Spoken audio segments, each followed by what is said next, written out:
Bonsoir tout le monde. Bonsoir. Merci d'être là, d'être revenu, d'être resté, etc. Donc je vous présente Gianni Pirozzi, qu'on a l'honneur et le plaisir de recevoir ici. Merci de votre accueil. Pour clôturer cette 12e saison de nos petites interventions à Polardisons. Gianni est une personne rare, voilà, donc ça me fait très plaisir d'être là avec lui. J'ai juste un souci, c'est que j'ai dû faire une quinzaine d'interventions dans la journée dans le train. De 11h17 à 20h28, voilà. Ça m'est jamais arrivé dans ma vie, mais ça arrive une fois. Donc ça va être dur de repartir sur quelque chose. Puis ce qui est bien avec Gianni, c'est qu'il n'y a que 3 bouquins pour l'instant. Il y a beaucoup de projets, mais il y a 3 bouquins. Il y a Romicide, qui a été revu par lui, réécrit en partie et publié en 2010 chez Rivage Noir, qui est d'abord paru chez Cobb Bryce en 2000, prix du premier Polar SNCF en 2001.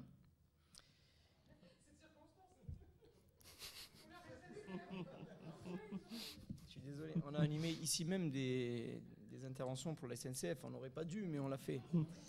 On l'a fait, mais c'est comme ça. C'est comme ça. On est très cool tous les deux quand il y a des grèves. On est très cool. Le second, c'est Hôtel Europa, dont on a parlé lors de la séance sur l'Irlande, pour celles ou ceux qui étaient là. Hôtel Europa, Rivage Noir en 2004, et qui sera bientôt réédité. Ouais, depuis le 30 mai, en fait, il est réédité. Voilà. Merci aux libraires également d'être restés, revenus, d'avoir commandé les livres, etc. Donc celui-là, vous ne l'avez pas. Et donc tu as dit que ce sera pour... Le 30 mai, mais bon, le temps que ce soit achalandé. Ça sera pour très bientôt. Et le troisième, Le quartier de la fabrique, le dernier publié par Gianni, et dont on a parlé pour d'autres raisons aussi ici.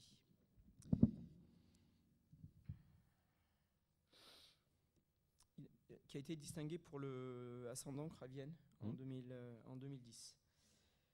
Gianni est dans un bouquin à venir. Gianni est travailleur social auprès des publics à la marge. Voilà, c'est ce que j'ai trouvé de plus juste et de plus joli pour le définir. On ne sait pas grand-chose de lui. J'en rajoute un petit peu. Ah, mais bien sûr. Je suis travailleur social en fait dans un centre d'accueil qui accueille des personnes à la rue, des familles expulsées, des personnes en toxicomanie, en addiction.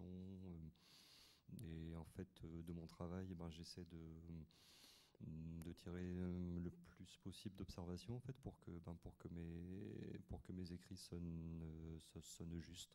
Donc les romans que je fais en général sont inspirés de situations de travail, de manière à ce qu'il y ait le moins possible d'invention dans mes romans, mais que ce soit le plus possible des choses qui soient vécues, qui soient expérimentées, qui soient observées en direct. Je suis plus documentaire fiction, on va dire, qu'un truc policier. On pourrait même aller beaucoup plus loin, mais on le dira peut-être tout à l'heure. C'est important ce que tu viens de dire, parce que ces expériences-là, ces diverses expériences variées, multiples, elles fournissent la matière première à tes écrits, tu viens de le dire. Ouais, on se l'a raconté. Oui, non, mais là, mais ils n'étaient pas là.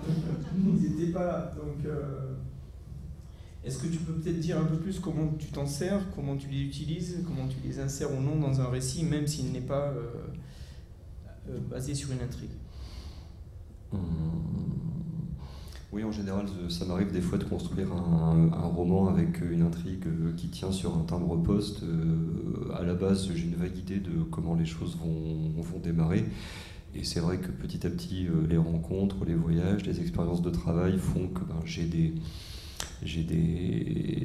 passages d'écriture qui me paraissent intéressants ou pertinents et que du coup j'intègre petit à petit dans la trame de mes polars. Mais bon, c'est des choses qui prennent énormément de temps. Je ne suis pas un auteur prolifique, j'ai fait 3 romans en 12 ans. Je n'ai pas le but d'en écrire des milliers et des cents. Donc c'est vrai que les romans, souvent, ils avancent un petit peu au fil des expériences de travail, des rencontres, des moments forts que je peux rencontrer dans mon existence. J'ai beaucoup de mal à faire des histoires inventées de toutes pièces, et il faut vraiment que ça s'appuie sur des expériences vécues. Si je réponds à ta question. On reviendra peut-être sur la dédicace du premier, donc Romicide, qui est reparu récemment.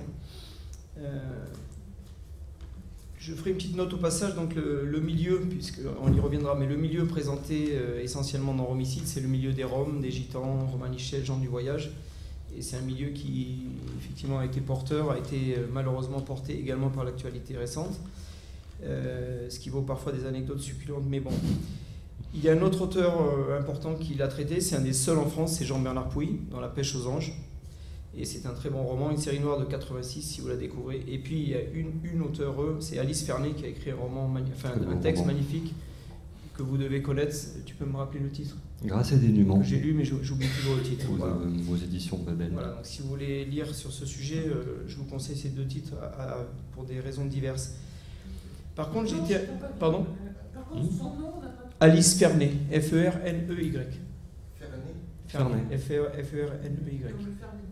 Voilà, et puis P-O-U-Y. La pêche aux anges, c'est un jeu de mots parce que c'est un personnage de gitan qui va essayer de récupérer un enlèvement, même si le thème est classique et même quasi cliché par rapport à ça. Mais en tous les cas, c'est un roman très correct de Pouy qui se passe du côté de Nice. Pardon? Alice Fernet, c'est quoi le titre? Grâce et dénuement. Et dénuement. Voilà. C'est vraiment un très beau livre. Chef-d'œuvre. Ouais.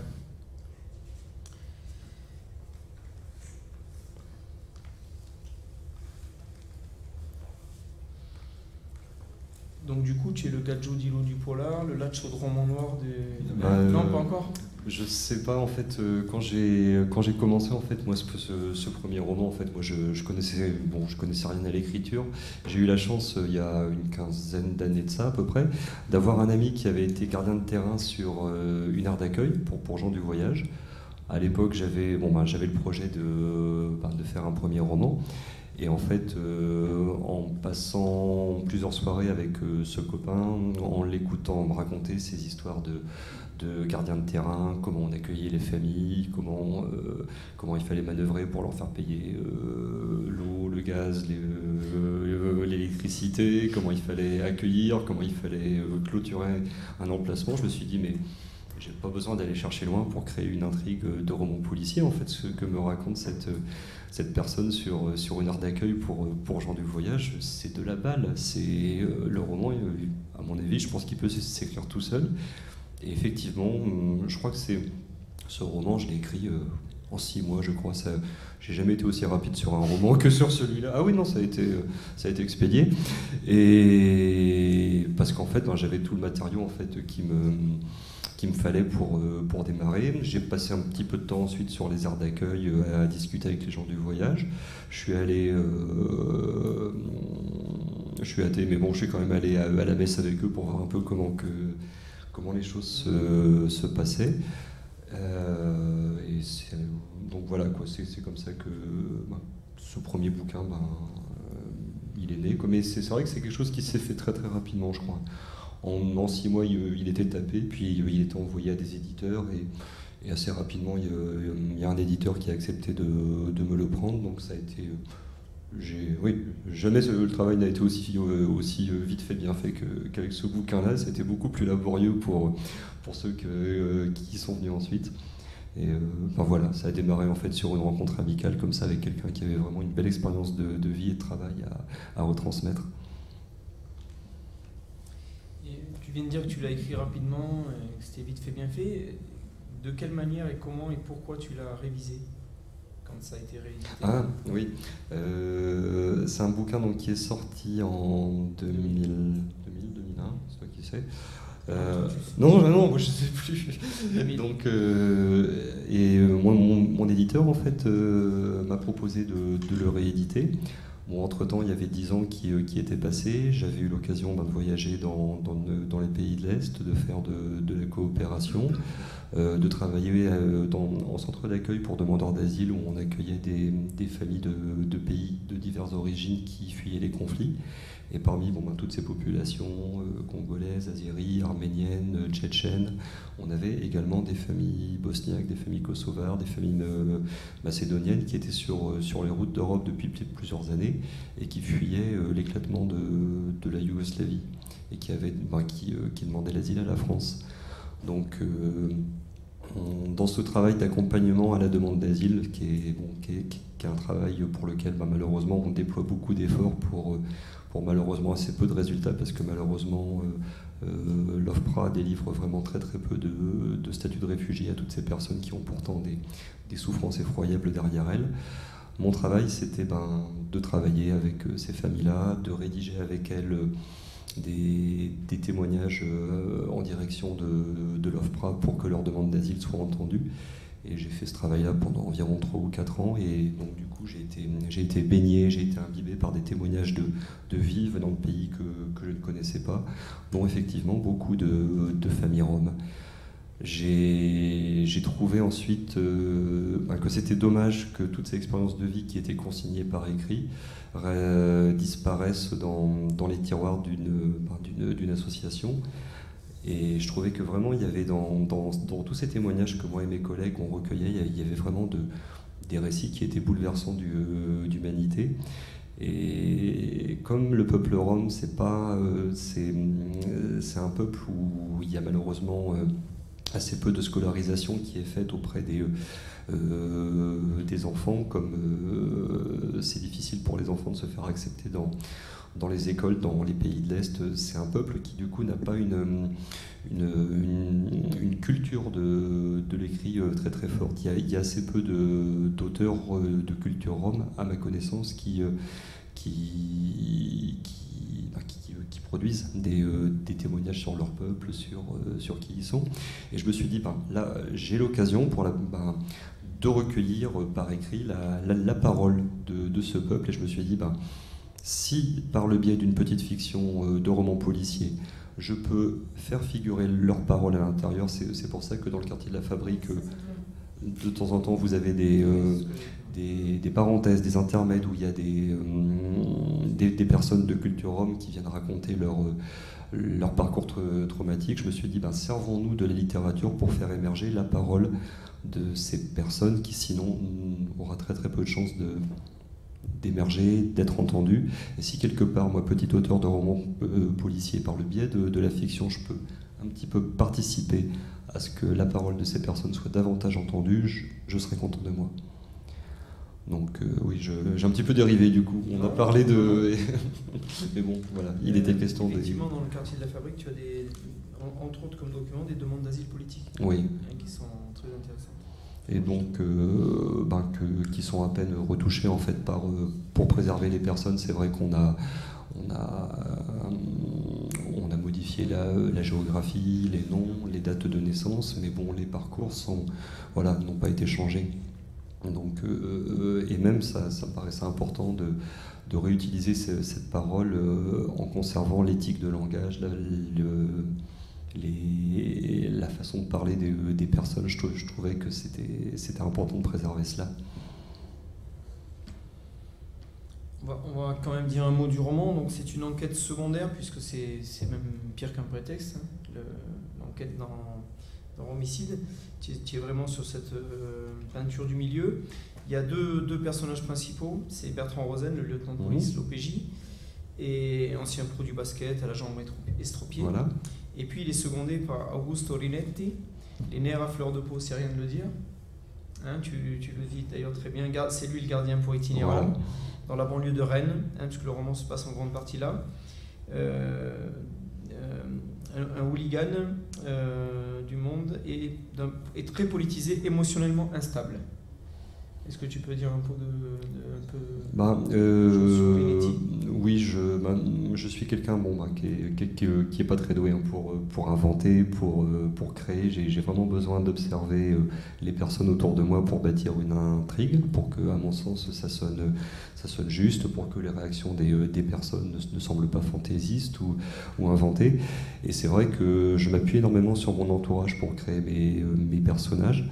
Et bon, j'ai 3 personnages récurrents qui reviennent dans mes romans, donc Craven, Rosanne et Rinetti, qui sont en fait mes meilleurs amis, mes grands frères de substitution, qui ont tous des parcours bien différents. Alors je connais leur passé, je connais leur enfance, je connais leur itinéraire d'adulte, je connais leurs défauts, leurs qualités, leurs manies, leurs tics, leurs failles et leur grandeur. Et c'est vrai que je les consulte auparavant. Il y a des années de ça, je leur ai demandé s'ils acceptaient de devenir protagonistes de mes romans, ce qu'ils ont accepté. Mais c'est vrai que j'ai besoin de modèles pour que ça sonne juste. Je ne me vois pas inventer un personnage de toute pièce pour l'instant. Moi, je pense que j'ai vraiment une démarche de documentariste, en fait. J'ai vraiment besoin d'utiliser mon environnement immédiat pour que les choses... pour que, quelque part, le lecteur aussi ne se sente pas menés en bateau, qui sentent vraiment qu'il y a une véritable démarche d'investigation derrière mes romans. Je suis quelqu'un qui est très influencé par le cinéma anglais, le cinéma de Ken Loach, où il y a une énorme part aussi de documentaires, où les choses sonnent vraiment au plus près de la réalité. C'est ce que j'essaye de faire. Je ne sais pas si j'y arrive, mais bon, c'est la démarche qui est la mienne. Pour l'instant, j'en ai pas d'autre. À propos de Ken Loach, tu parles d'une référence effectivement qui semble assez évidente, mais tu as parlé des pères tutélaires et des modèles de tes amis, tu as parlé de leurs failles et de leur grandeur. Il y a notamment 2 auteurs, et notamment un qui a une énorme importance par rapport à Homicide. C'est un auteur américain qui a écrit sur les Indiens. Oui. Pendant longtemps, j'ai été quelqu'un qui ne lisait pas de romans noirs, et un jour, j'ai craqué pour les couvertures des romans chez Rivage de James Ellroy et de Tony Hillerman. Et pendant de 20 à 30 ans, ils ont été mes 2 auteurs de référence, mes 2 auteurs de chevet. Et quand je me suis attaqué à ma première intrigue, en fait, j'étais vraiment intéressé pour faire... J'en parlais avec Gerardo tout à l'heure, un espèce de pastiche des romans de Tony Hillerman. Moi, j'aimais beaucoup l'approche sociologique, anthropologique de la culture des Navarros, le fait que les personnages, que les enquêteurs de Tony Hillerman soient eux-mêmes des Indiens Navarros, avec un rapport à la culture plus ou moins traditionnel. Et en lançant mon premier polar, je me suis dit, moi, à mon niveau, je voudrais bien faire un roman un petit peu avec la même démarche que Tony Hillerman, mais ça ne se passerait pas dans une réserve d'Indiens, mais sur une aire d'accueil pour gens de voyage avec des Roms, des Tziganes, des forains, et puis on essaierait de les saisir dans leurs particularités, dans leurs us et coutumes, de faire en sorte de ne pas être ni dans l'angélisme, ni dans le jugement, mais de vraiment décrire les choses, comment elles se produisent. Comment les choses se produisent de la façon la plus neutre possible. Voilà. Il faut nous excuser parce qu'on parle depuis 11h17. Je vous l'ai dit. On a beaucoup parlé dans le train. Mais ça va, on y est à peu près. Alors il y a juste une chose par rapport à Tony Hillerman, c'est que, donc tu l'as dit, c'est eux qui enquêtent. Oui. Et là, c'est pas le cas du tout. Ah non, c'est des Et ce qui est marrant, j'ai appris dans le train que dans le 4e, celui qui est en préparation, qui était en rapport avec une nouvelle de Marc Villard, qu'on a reçue l'année dernière à Laurence, l'entrée du diable à Barbesville, que tu reprends à ta manière. Ce qui est intéressant, c'est que le personnage, tout d'un coup, c'est le flic gitan qui va apparaître dans ce texte, qui j'espère sera publié un jour sous cette version ou une autre. Et j'espère que le flic gitan sera convaincant. Mais bon, tout ça après, c'est lié aux rencontres, c'est lié aux expériences de vie. J'ai travaillé dans un quartier gitan dans le Languedoc-Roussillon. J'habite Montpellier à l'époque, je travaillais à côté du Cap d'Agde. Et on travaillait dans un vieux quartier gitan, en fait, qui était avec des habitations qui étaient insalubres, avec un quartier qui était vraiment laissé à l'abandon. Et bon, moi je me suis pris d'affection pour cet endroit-là, pour ces personnes-là, pour ceux qui s'en dégageaient. Bon, pour avoir côtoyé beaucoup de pères de famille, de mères de famille, de les avoir aidés à remplir ou à déchiffrer des fois des courriers qu'ils ne comprenaient pas. Bon, je pense que maintenant j'ai suffisamment de tours au compteur par rapport aux gitans pour essayer de me lancer dans la création d'un personnage qui sortirait de cette culture. En même temps, bon, c'est un personnage qui a quitté le Languedoc-Roussillon pour aller poursuivre une mutation à Paris. Donc le décalage aussi de la culture gitane pour quelqu'un qui se retrouve en banlieue parisienne, ça me paraissait assez intéressant. Donc je suis en train de travailler là-dessus actuellement. Et toujours pareil, comme je suis vraiment pas doué pour inventer des histoires, j'ai demandé à Marc Villard s'il acceptait de me prêter une de ses nouvelles, de manière à ce que je la réécrive à ma manière, que je la triture, que je la rallonge, que je la raccourcisse, que je change un petit peu les personnages. Et donc c'est mon chantier actuellement. Alors, tu l'as très bien dit, tu as dit que tu étais un documentariste, entre autres, hein, mais bon, il n'y a pas que ça. Cette enquête dont j'ai parlé très vite, c'est donc un corps qui est découvert, c'est le corps de Kertész, un Rom d'origine hongroise, et qu'on retrouve les pieds brûlés, assassiné. Donc l'enquête va partir de là.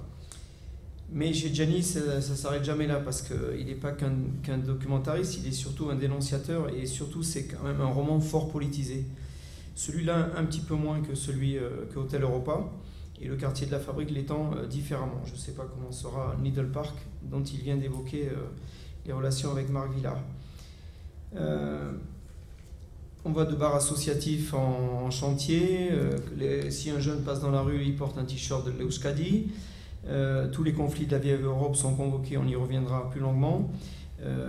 On est confronté à l'histoire de la Hongrie, l'histoire de l'Albanie, etc. Et quand je dis l'histoire, c'est hyper détaillé. Le début de Romicide et le parcours de Kertész étant un résumé des conflits européens c'est quasiment le programme de la première dans les lycées français actuellement. Et donc je vais vous lire juste un passage qui va vous donner une idée de ça, et c'est constamment ça, page 88. Alors donc c'est le Romicide dans la nouvelle version. Hein. Rosen partit prendre son repas en ville, il gara sa voiture place des Lys. Bon, là on a de la chance, des fois c'est d'autres noms de places, des fois Stalingrad ou d'autres, mais bon. Là, sur les murs en torchis, à côté de la salle de la cité, des affiches de Khaled, le cogneur de femmes, disparaissaient sous des tracts en lambeaux de la CNT et de l'alternative libertaire, commentant les scores du couple Maigret à Vitrolles. Voilà. Ça, c'est comment Gianni plante un petit décor. Tu veux en dire un mot de ça, de ces altercations avec l'histoire constante et infinie ? En fait, moi, je me perçois pas comme un auteur politisé, donc moi je me sens toujours un petit peu en décalé quand on me dit que ce sont des romans qui sont très engagés. Moi j'ai pas le sentiment que ça le soit tant que ça, quoi. Hein. J'étais pas forcément sur cet engagement forcé, justement. J'étais plutôt sur le background, le décor que tu peux créer vraiment constamment, que ce soit un décor urbain, les affiches qui sont citées, les chansons qui sont citées, etc., etc. C'est plutôt ça. C'est pas forcément sur l'engagement comme on a pu le traiter à Ganges. Ouais, je cale un petit peu là. Parce que bon, ça m'est arrivé aussi d'écrire des quartiers en Irlande du Nord qui étaient tenus par des milices d'extrême droite, et où je rendais compte aussi de ce qu'il y avait dans le quartier. Bon, il se trouve que les copains qui m'ont servi de modèle pour mes personnages étaient effectivement des gars qui ont été impliqués dans les années 80 dans la lutte anti-FN, dans des manifestations antiracistes, touche pas à mon pote, c'était des engagements qui étaient importants pour eux à l'époque. Donc effectivement, ça revient dans leurs propos, ça revient dans leur histoire. Donc oui, ça apparaît dans les descriptions. Je vais donner un autre petit exemple, parce que peut-être j'ai pas été assez clair. À un moment donné, Rosen, il y a une courte discussion, ça prend 5 lignes, et Rosen et Rinetti se recontactent pour la 2e ou 3e fois. Et Rosen lui dit Augusto, et Rinetti lui répond non, Rinetti seulement. Et Rosen lui dit jamais, et Rinetti lui dit oui parce que c'est le prénom de Pinochet. Voilà, bon, c'est quand même. Oui, voilà, c'est vrai que ce personnage-là, il est assez arc-bouté, oui, sur des positions tranchées. C'était pas une critique, hein. Non, je sais plutôt que je savais pas comment y répondre. Voilà. Alors, il y a quelque chose qui m'a frappé à la lecture, mais j'en ai eu confirmation autre pendant le trajet. C'est que j'ai trouvé le texte fort prémonitoire, puisque page 109, je vais vous lire le passage. C'est un nommé Doudoumi, un gitan qui va lire à Rinetti la bonne aventure dans le café turc. Donc il explique comment il prépare le café et puis il démarre. Je vais vous dire la bonne aventure, il parle de sa femme, elle ne sait pas le faire. Doudoumi montra à Rinetti les fines traînées de marc à l'intérieur de la tasse puis commenta. Tu vois, il y a 2 silhouettes d'oiseaux qui s'envolent chacun de leur côté. Tu vas faire bientôt un voyage à l'ouest, puis un autre encore plus grand. L'expression de Doudoumi se rembrunit. Ensuite, je ne sais pas, il y a comme une coupure. Et en fait, je me suis dit, c'est absolument étonnant puisque tous les livres prochains de Gianni sont là. Voilà. Mais peut-être que tu peux nous révéler oui, en fait, le tour de précipitation. Oui, en fait, donc là, c'est dans mon premier roman, il est question effectivement de voyage. Et effectivement, dans le roman suivant, Rinetti part à l'ouest, en Irlande du Nord. Voilà. Et dans le roman qui suit, il part à l'est, dans les Balkans. Maintenant, Gérardo, je l'ai un peu roulé dans la farine parce qu'en fait, ce petit passage n'apparaissait pas en fait dans le roman d'origine. C'est simplement quand Rivage m'a donné l'occasion de réécrire, de republier Romicide, j'ai rajouté quelques petites séquences. Quelques petites accroches de manière à ce que les 3 romans en fait donnent le sentiment d'être imbriqués les uns dans les autres pour que ça gagne un petit peu en cohérence et pour que finalement ça puisse se lire un petit peu comme une suite puisqu'on retrouve des personnages récurrents et puis oui ça fait un petit peu une trilogie finalement puisque le personnage principal meurt à la fin et c'est... Ah bon Ah bon. Ah bon. Merci la SNCF. Ouais. Bon, non, on n'a pas entendu ça. Il y a plusieurs personnages, oui, il y a plusieurs personnages, oui, c'est annexe. Voilà. Donc page 150, on a une deuxième petite variante, c'est parlez-moi des Balkans, tu verras un jour, je t'emmènerai là-bas. Voilà, donc ça aussi c'était. Oui, ça a été rajouté. Oui. Mais tu l'as fait assez subtilement, je dois dire, et c'est un compliment de ma part. Merci. Bon, et puis on retrouve d'autres choses. Il y a quand même la dédicace à ton grand-père, un damné de l'Est, donc il y a aussi tout ça qui va revenir, qui va s'amplifier dans les 2 romans précédents. On dira un mot quand même sur la belle préface, mais je vous la laisse découvrir, de Cesare Battisti, qui était déjà très la préface cadeau. Dans l'édition de Cobb Bryce. Voilà. Et puis sur les roms, je finis là-dessus pour qu'on puisse avancer un peu. On apprend des choses fortes, intéressantes. Il y en a une qui m'a vraiment scotché, c'est le trou de renard. Est-ce que quelqu'un sait ici ce qu'est un trou de renard pour les Roms? Non? Gianni, est-ce que tu veux nous le dire peut-être? C'est vieux, je crois que c'est... sinon je peux le trouver, sinon. Ouais, c'est page 168. Ça c'est hallucinant. Tu veux le lire? Non, ce sera mieux si c'est toi qui tu veux pas le lire? Non, t'es un meilleur lecteur que moi. Ça, je sais pas. Et oui, c'est une anecdote en fait qui raconte comment les gens du voyage cultivent. Voilà. Une sorte de pénicilline. Oui, c'est ça. Oui, quand il y a des montées de fièvre chez les vieillards et les enfants. Dans des fosses anglaises ouvragées. Mais ça, bon, c'est... Vous avez déjà entendu parler de ça? Non. Hein? Les mecs à la télé là, qui se sauvent là au bout du monde sans rien, et ils pourraient s'inspirer d'un truc pareil. De la moisissure recueillie sur des fromages posés au-dessus de l'eau, un antibiotique sommaire. Les gens du voyage l'appelaient la fleur de lait. Elle évitait l'avenue du médecin pour les blessures, les grosses fièvres, etc. C'est ça? Ouais. C'est ça que tu as écrit. C'est le nom en fait. Le nom, parce que j'imagine que ça fait un peu l'idée du terrier, l'entrée d'un terrier, non? Oui. Je sais pas si on dit un terrier pour un renard. Oui.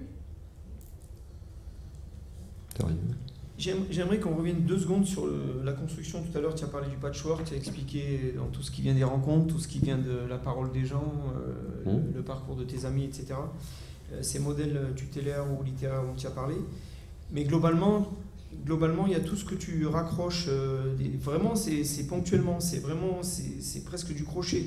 Sauf que le crochet, je ne suis pas un spécialiste, mais les lignes s'alignent ou les rangs s'alignent. Tandis que là, les fragments que tu poses au fur et à mesure de ton travail sont des fragments isolés. Comment est-ce que tu procèdes pour rendre cette part intuitive au roman? Comment tu en viens au roman proprement dit? En fait, ouais, c'est vrai que bon, plus j'avance et moins je sais faire de trame en fait pour mes romans. J'ai tendance un petit peu à procéder par addition on va dire, de morceaux de bravoure. Petit à petit, je tisse des liens en fait entre les séquences qui m'intéressent. Ça finit par donner un ouvrage qui, j'espère, se tient à peu près de bout en bout. Maintenant, ce qui est important pour moi pour progresser dans mes bouquins, c'est surtout de ne jamais écrire tout seul. Et le travail d'écriture, j'ai presque envie de dire, pour moi, ça devient intéressant quand ça devient du travail d'équipe et que je peux le faire lire à mes amis, à mes proches. Si je m'aperçois que 3 ou 4 personnes ont observé le même défaut dans le roman, c'est clair que je vais m'y atteler, je vais essayer de travailler dessus pour résoudre un petit peu le problème. Mais avant d'écrire des romans, j'étais journaliste dans une revue qui s'appelait L'Œil électrique en Bretagne, à Rennes, et où on a toujours été habitué à fonctionner de manière collective, c'est-à-dire que l'un des membres de l'équipe amenait un article. L'article ne paraissait pas tant que l'article n'avait pas été validé par l'ensemble de l'équipe, qui des fois, ça pouvait faire 8 ou 12 personnes. Et même si le travail d'auteur de polar, c'est une activité qui est plus solitaire que quand on travaille dans une revue, je garde toujours en tête cette idée, de faire les choses à plusieurs, parce que si j'écris des romans, c'est pas pour me faire plaisir moi, mais c'est pour que ça rencontre un public le plus large qui soit. Donc ça m'importe vraiment de faire circuler mes manuscrits les uns après les autres auprès d'abord de proches, auprès d'amis, après de libraires qui sont des copains, puis après de personnes qui ne me connaissent pas du tout, qui vont pas forcément me faire de cadeaux sur l'écriture. Mais j'ai vraiment besoin que mon roman il soit testé, il soit expérimenté auprès d'un premier public avant de l'envoyer à l'éditeur pour... Je serais incapable, par exemple, d'écrire un roman tout seul dans mon coin, sans en parler à personne, et puis un beau jour l'envoyer à un éditeur. Non, pour moi, c'est pas comme ça que les choses se font. On ne crée pas pour soi, on crée vraiment à destination du plus grand nombre, et le plus grand nombre, ça démarre pour moi dès l'écriture du roman, dès l'élaboration. Même si le roman au début il est un peu mal foutu, même si y a des passages qui sont un petit peu bâclés, c'est pas grave. Mais moi j'ai vraiment besoin de mon entourage amical, des personnes qui comptent autour de moi, des gens de la profession comme Gérardo, pour que le travail il avance et il aboutisse. Je pense qu'une personne isolée toute seule dans son coin ne peut pas grand-chose, et je pense que plusieurs, par contre, avec l'éclairage de plusieurs personnes, on peut aller beaucoup plus loin. Bon, je voulais signaler, je vous laisse le découvrir, qu'il y a un lexique fort intéressant dans Romicide. C'était aussi dans le premier ou pas? Si. Oui, et c'est pareil aussi. Dans les autres, je disais à Gérard Ardo tout à l'heure, ce roman est un petit peu... en fait, avec le recul, je m'aperçois que c'est un petit peu une sorte de pastiche ou un hommage à Tony Ellerman, parce que c'est vrai que la structure est un petit peu construite pareil. C'est un roman où il n'y a pas énormément de scènes d'action, de violence, il n'y a pas de poursuite en voiture, il n'y a pas d'exécution sommaire voilà, au Magnum 44. Il y a les Roms. C'était surtout un livre pour parler d'eux, pour les mettre en scène, pour les faire apparaître. Et puis, à l'époque, quand j'ai démarré en écriture, en Bretagne, il y avait le Polar régional qui publiait énormément. Il y avait énormément d'auteurs qui publiaient. Je me suis dit qu'il y avait peut-être un appel d'air qui était intéressant pour moi. Donc j'ai voulu faire un roman breton, mais qui ne parle pas de la Fée Morgane, qui ne parle pas des Corrigans, qui ne parle pas des Bignoux. Mais je me suis dit au contraire, je vais faire un polar breton, mais du point de vue des migrants, du point de vue des gens qui sont de passage. Et c'est comme ça que j'ai fait intervenir l'Albanie, la Hongrie, peut-être le Kosovo, je ne me souviens plus trop. Mais cet effet de décalage, moi, ça m'intéressait beaucoup, en fait. Donc, bon, j'ai tenté de le faire. Bon, j'ai eu de la chance avec ce roman-là qui m'a permis de voyager, en fait, puisque j'ai eu le prix du Polar SNCF et que j'ai un petit peu pu ouvrir mon horizon grâce à ce bouquin-là, finalement. Donc, voilà, ça a été une belle expérience pour moi. Et puis il y a un autre pan des romans qui dans celui-ci, c'est que Renetti a son petit garçon de 3 ans qui récupère de temps en temps, donc il y a les rapports avec Marie, son ex-compagne. Et ça, ce sont de beaux sas de décompression, très tendres, assez doux, et on retrouve ça dans les 3 romans, surtout dans Hôtel Europa, et un peu dans le quartier de la Fabrique avec les amours de Craven, Rosen un peu moins, mais enfin il y a la famille de Rosen. C'est quelque chose qui est très mise en valeur par les auteurs scandinaves aujourd'hui, qui fait aussi leur succès, c'est-à-dire la famille ou la belle famille recomposée, et ce que font les uns ou les autres. Pour illustrer ça, je vais vous lire un passage, qui fait partie des dernières pages du livre Romicide, c'est page 198. Rinetti avait loué un nouvel appartement au sud de Rennes depuis quelques jours pour l'accueillir. C'est donc Pietro, 3 ans. Un salon, une table basse où son fils pouvait remplir ses albums à colorier. La veille, le petit lui avait montré un dessin, 2 maisons reliées par une petite passerelle de cordes. Rinetti se demandait souvent comment son fils vivait cette existence fragmentée que les adultes avaient installée autour de lui. Une petite vie où les Noëls et les anniversaires comptaient double avec des cadeaux et des chambres à coucher en 2 exemplaires. Un an que Pietro faisait la navette entre 2 maisons différentes, reliées par une passerelle fragile que ses parents empruntaient en observant des rituels rigides, en se passant avec des paroles tendues, l'enfant au milieu du pont. Voilà. C'est sobre, c'est efficace, et je ne sais pas si ça vous est arrivé, je trouve ça assez juste. Voilà, donc ça c'est les petits sas de décompression. Mais pour revenir sur les sas de décompression, c'est vrai que pour moi, dans une intrigue, justement, l'intrigue n'est pas... Il n'y a pas que ça. Et je trouve que des fois, les temps morts aussi, ça éclaire beaucoup des fois les personnages. Ça permet des fois de faire progresser justement le roman en justement décrivant des scènes où il se passe pas grand chose, où des fois les personnages reviennent un petit peu sur leur passé, sur leur parcours, sur leur parcours d'avant. J'essaie de mettre ça un petit peu à profit aussi pour donner une densité à mes personnages. Sinon, s'ils sont pris dans l'intrigue, on va pas forcément se rendre compte de grandes choses. Donc c'est vrai qu'il y a des fois des moments un petit peu où les personnages sont bien, prennent du bon temps, sont pris dans leur intimité, parce que je trouve que ça donne une facette supplémentaire aux personnages, ça leur donne, à mon sens, davantage de relief. Et effectivement, je n'ai pas envie que mes bouquins, ce soient des intrigues, ce soit des coucous suisses, que ce soit des mécaniques parfaitement huilées et fonctionnelles. L'inutile aussi, pour moi, a son importance. L'inutile, ça veut dire aussi quelque chose. Ça peut être éclairant, et bon, je fais en sorte d'y donner une place dans mes romans, tout en faisant en sorte que ce soit pas bien sûr ennuyeux pour le lecteur, mais qu'il y prenne plaisir aussi en accédant à ces passages. petite note qui peut servir également pour les autres bouquins. Dans les remerciements de fin de roman, tu cites, en tous les cas, tu évoques des emprunts ou des samples. À un autre moment, tu emploies ce terme-là. Ça se concrétise comment? Parce que tu n'utilises pas les guillemets, tu les cites pas. Tu règles ça comment?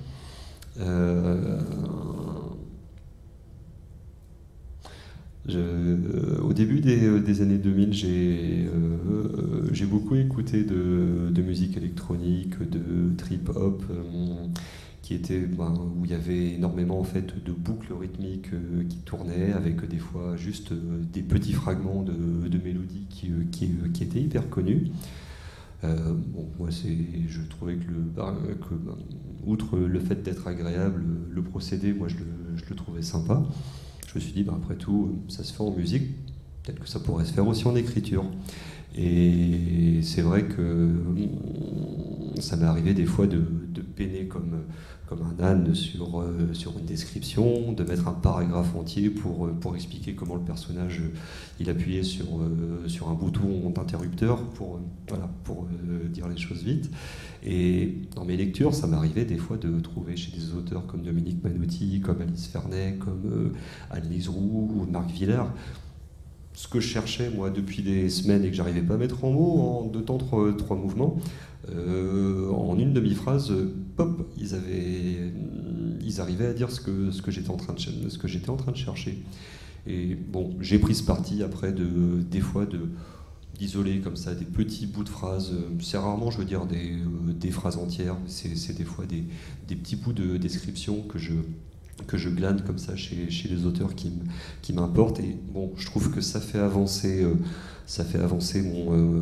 mon récit, ça met de l'articulation, ça le rend plus fluide, mais bon, en même temps, comme quelque part c'est extrêmement malhonnête comme façon de faire, je le marque à la fin du roman pour bien signaler que ici et là, des fois, il y a des petits extraits, il y a des petits bouts de phrases qui ont été empruntés à des auteurs que j'aime beaucoup, et c'est aussi à ma façon à moi de les remercier, de rendre hommage à leur travail. Bon, pour l'instant, je touche du bois, j'ai pas eu de plainte, j'ai pas eu de retour de flamme. Je pense pas que. Voilà, j'ai pas d'appréhension par rapport à ça. Et si un auteur a envie de. Tu au-delà du ticket valable. si tu mets que 2 ou 3 mots, là, tu risques pas grand-chose. Non, et je trouverais tout à fait concevable qu'un auteur prenne des bouts de passage dans mes romans pour que ça l'aide à construire son bouquin. Pour moi, je ne suis pas du tout regardant par rapport aux droits d'auteur, par rapport à la propriété d'une œuvre. Je pense que je suis pas très... je ne suis pas à cheval là-dessus. La 4e de couverture de Hôtel Europa, j'ai longtemps cru que c'était le titre du film de Lars von Trier, mais en fait c'est Europa tout court, le film de Lars von Trier. Oui. Alors, souvent ils sont très très très forts sur les 4e de couve. C'est les auteurs qui les écrivent parfois, mais pas toujours. Toujours.